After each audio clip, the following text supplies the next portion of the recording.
திருக்குறள் சிந்தனை. மலரணையில் ஊடியிருந்த பொழுது தலைவன் தும்மினான். அத்தும்மல் குறித்து தலைவி தோழியிடம் சொல்கிறார்.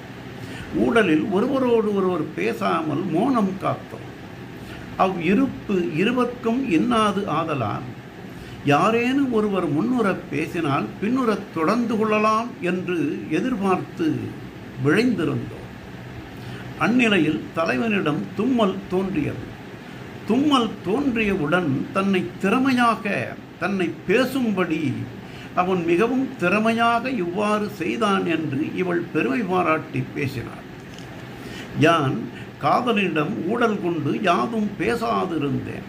அவ்வாறு இருக்கின்ற பொழுது யாரேனும் தும்மினால் நீடு வாழ்க என்று வாழ்த்துவது மரபாதலால் அவ்வாழ்த்தினை விரும்பி, அதுவும் என் வாயினால் சொல்வேன் என்று விரும்பி அவன் விரைந்து தும்மினான் என்றான். ஆக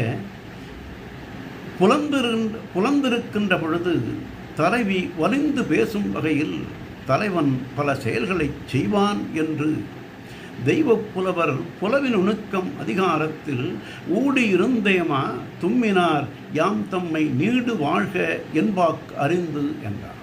நாளையும் சிந்தி.